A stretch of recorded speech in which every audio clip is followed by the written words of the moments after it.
নমস্কাৰ বন্ধু বান্ধৱীসকল সকলোকে সুপ্ৰভাত জনাই মোৰ চেনেললৈ আপোনালোকক স্বাগতম জনাইছোঁ।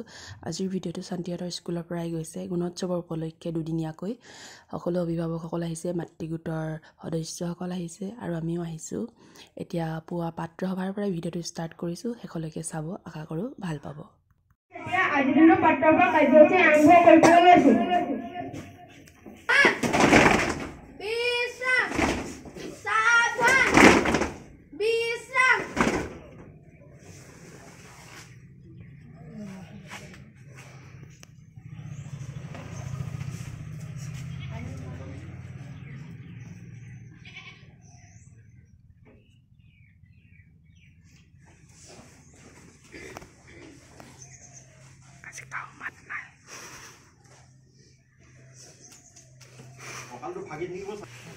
ভুল কৰিছে গম পাইছে সেইটো কথা কৈ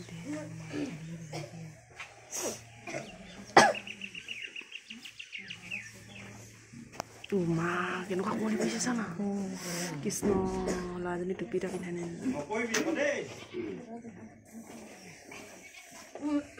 আপোনাৰজনী যে টুপিটোকে পিন্ধাই নাই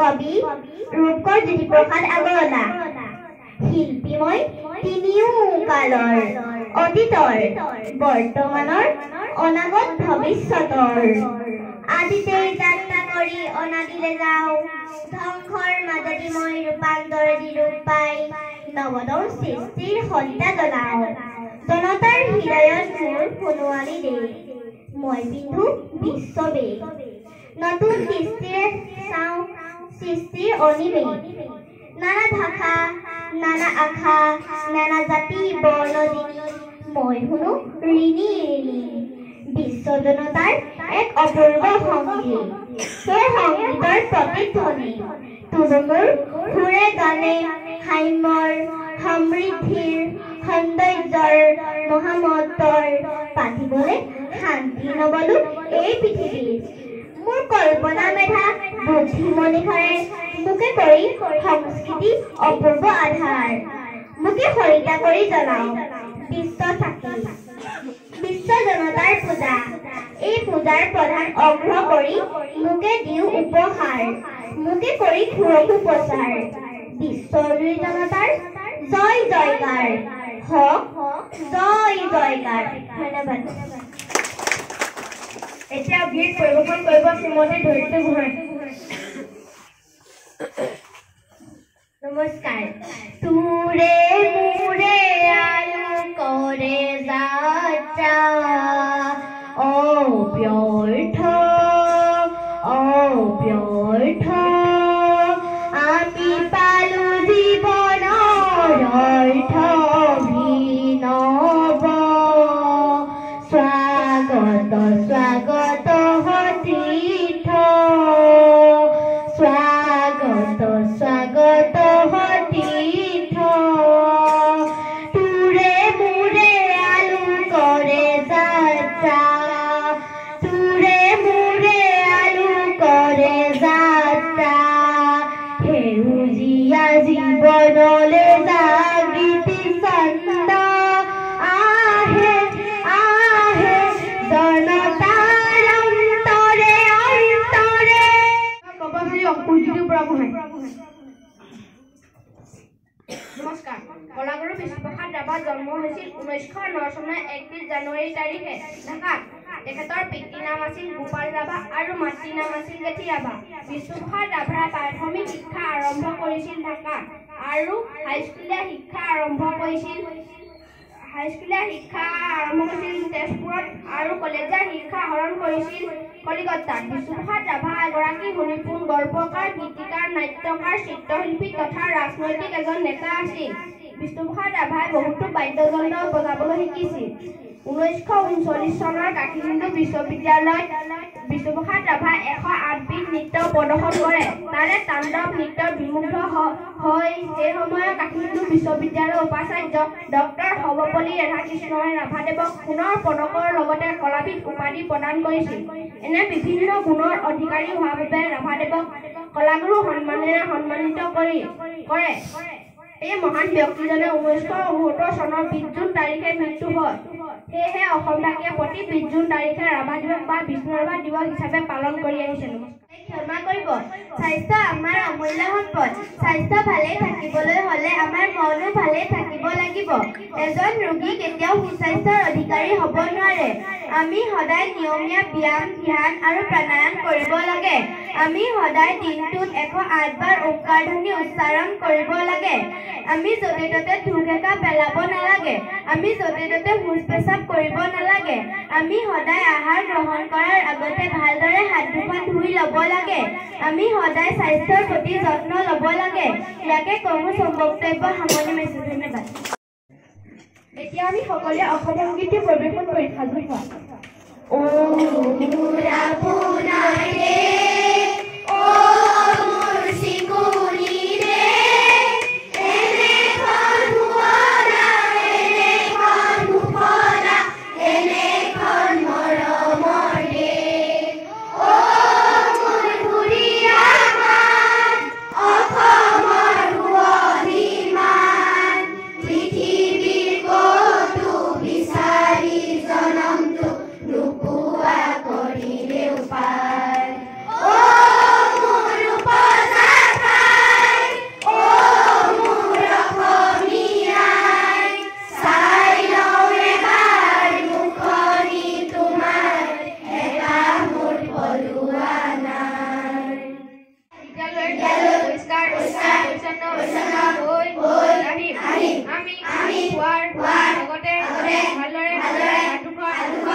আৰু এইফালে ক শ্ৰেণীৰ ছাত্ৰ ছাত্ৰীসকল বেলডালৈ মানে সকলোকে ভয় খুৱাইছিল যে মই বাইদেউ হয় বুলি, কিন্তু মোক চিনি পাই সিহঁতে ভয় নকৰে। আৰু সিহঁতে কেনেকুৱা ফিলিঙা কৰিছে দেখিছেনে। অকণমান বেলডাল লৈ পেলাই ৰখাইছোঁ, কাৰণ বাকীবিলাক ক্লাছত এক্সামটো আৰম্ভ হৈ গৈছে। সেইটো কাৰণে মই ইয়াতে অকণমান ৰখি দিছোঁ সিহঁতক।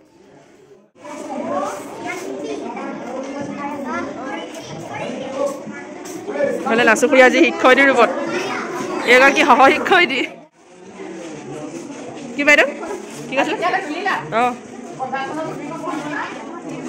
চবকে তুলি দিছোঁ। তেওঁলোকে মোক কৈ আছে নহয় ভিডিঅ' বনাব বুলি। আমাৰ খুৰী পলি খুৰী, এইফালে আমাৰ লেলেটি নহয় লীলাৱতী খুৰী, এইফালে আমাৰ লাচুকুৰি যিটো আজি গানৰ ৰিলিজ কৰিব মানে তেওঁ নিমন্ত্ৰণ কৰি অনা হৈছে। তেওঁ লেখক এগৰাকী কথাটো নকওঁৱেই। লাৰু মালিকনী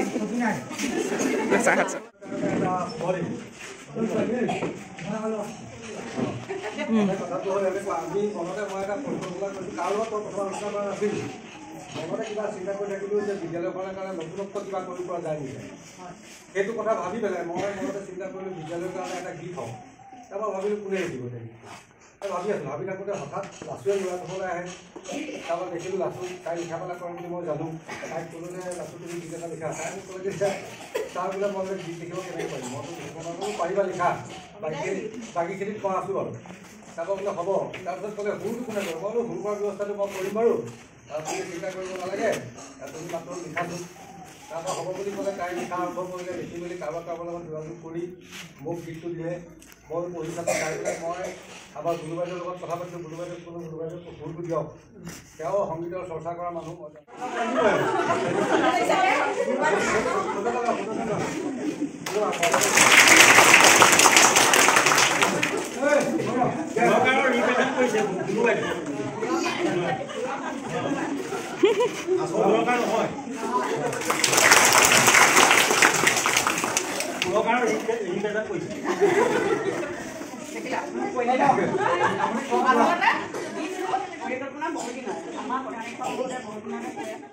আজি বিদ্যালয়ত উপস্থিত থকা বিদ্যালয়ৰ প্ৰধান শিক্ষক মহোদয় বিদ্যালয়ৰ সহশিক্ষকসকল বিদ্যালয়ত উপস্থিত থকা জ্যেষ্ঠ ব্যক্তিসকল বিদ্যালয়ৰ ছাত্ৰ ছাত্ৰী লগতে অভিভাৱক অভিভাৱিকাসকল আৰু বাকীবোৰ সদস্যসকল আপোনালোকক ছাৰে মানে ভিতৰতে মোক কৈছিলে তেনেকৈ কথাটো গান এটা যদি পাৰা লিখা ইতিমধ্যে ছাৰে কৈছে সেইটো কথা আৰু গান এটা লিখাটো সহজ নহয় মই মানে কোনোদিন গান লিখি পোৱাই নাই কিবা মানে কিবা অনুভৱ লিখোঁ বা গল্প উলিয়ালে কিবা যদি সৰু সুৰাকৈ লিখিছে তাৰপিছত ছাৰে যেতিয়া ক'লে মানে মোৰ মনটো ভাল লাগিলে মই স্কুলখনৰ কাৰণে যদি ময়ো যদি তেনেকুৱা কিবা এটা কৰোঁ বহুত ভাল হ'ব সেইটো কাৰণে আগবাঢ়ি আহিছোঁ ছাৰৰ মতামতটো ছাৰে কৈছে হ'ব লিখা মই বহুত এতিয়াতো মই মানে সেইটো চিন্তা কৰিব নালাগে যদি এতিয়াতো মই নিজে বিচাৰি ল'ম সেইকাৰণে কথাটো ক'লে তাৰপিছতে কোৱাৰ পিছত মানে গানটো লিখি মোৰ চিনিয়ৰ এজন আছিলে চিনিয়ৰ ভাইটি আমাৰ কলেজতে পঢ়া তাক সুধিলোঁ ভাইটি গানটো কেনেকুৱা হৈছে সি ক'লে যে বাইদেউ আহিছে এইটো আপুনি দিব পাৰিব এনেকৈ আপুনি ফোনত মানে মই আৰু ভাল লাগিলে মানে মই নিজে কল্পনা কৰিব নোৱাৰিছোঁ স্কুলখনৰ কাৰণে যে মই ইমান এটা কৰিব পাৰিছোঁ এতিয়া বহুত ভাল লাগিছে মানে মই মোৰ আচলতে চলাৰ পৰা আহি যে মই চাইকেল লৈ স্কুললৈ চাই বহুত কমকৈ এতিয়া চাগে মোৰ সুধি থাকে আহি থাকোঁ স্কুললৈ মোৰ স্কুলখনৰ কাৰণে যে ইমানখিনি কৰিব পাৰিছোঁ মোৰ বহুত ভাল লাগিছে মানে এইটো এটা মোৰ কাৰণে এটা বহুত ডাঙৰ কথা ইমান এটা সন্মান আপোনালোকে দিব পাৰিছে বহুত বহুত ধন্যবাদ আপোনালোকলৈ আৰু গুৰু বাইদেউক মই বহুত বহুত ধন্যবাদ জনাইছোঁ ইমানখিনি আগবঢ়াই দিয়াৰ কাৰণে বহুত বহুত ধন্যবাদ আৰু ছাৰ বাইদেউসকল আপোনালোকলৈ মই বহুত শ্ৰদ্ধা জ্ঞাপন কৰিছোঁ ছাৰ বাইদেউ বহুত মানে মোক সহায় কৰিছে এই ক্ষেত্ৰত আপোনালোকলৈও মই কৃতজ্ঞতা জনাইছোঁ মোৰ ফালৰ পৰা আৰু মোক মানে মই একো নিবিচাৰোঁ মোৰ ল'ৰাটো মানে এতিয়া প্ৰথম শ্ৰেণীত পঢ়াই সিও যাতে ভালদৰে পঢ়া শুনা কৰিব পাৰে ময়ো সেইটোকে আপোনালোকৰ পৰা আশীৰ্বাদ হিচাপে বিচাৰিছোঁ ইয়াৰ পৰা মোক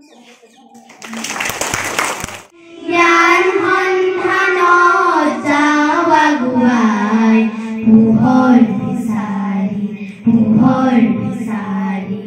অকণিয়ামি দেশৰ ধৰণী জ্ঞান সন্ধানত যাওঁ আগুৱাই পোহৰ বিচাৰি পোহৰ সন্ধানী অকণিয়ামি নৱ প্ৰজন্মৰ আমি অকণি পোহৰ সন্ধানী অকণিয়ামি নৱ প্ৰজন্মৰ আমি অকণি আলোক সন্ধানী যাত্ৰী আমি অকণি আমি দেশৰ ধৰণী জ্ঞান সন্ধানত যাওঁ আগুৱাই পোহৰ বিচাৰি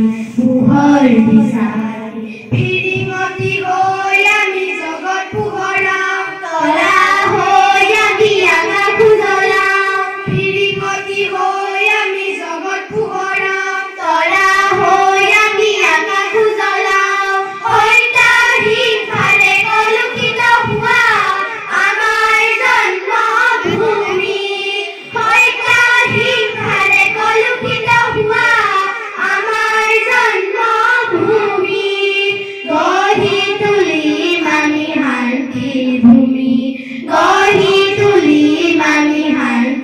ভূমি অকণি আমি দেশৰ ধৰণী জ্ঞান সন্ধানত যাওঁ আগুৱাই পোহৰ বিচাৰি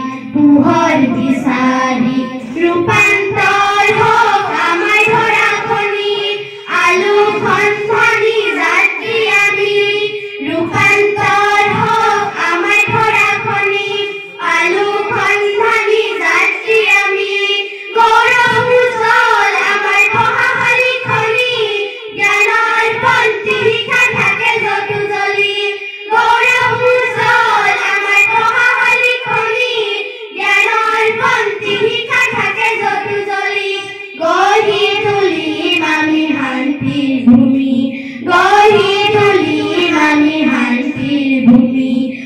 অকণীয়া আমি দেশৰ ধৰণী জ্ঞান সন্ধানত যাওঁ আগুৱাই পোহৰ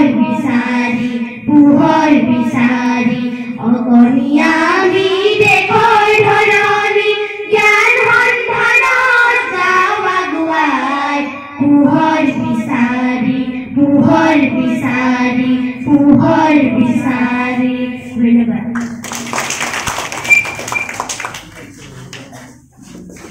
নহয় মানুহ দানৱ কাহানিও নহয় মানুহ যদি দানৱ কাহানি বা হয় মানুহ লাজ পাব কোনে লুকুৱা সমনীয়া মানুহে মানুহৰ বাবে যদিহে অকণো নাভাবে অকণো সহানুভূতিৰে ভাবিব কোনে লুকুৱা সমনীয়া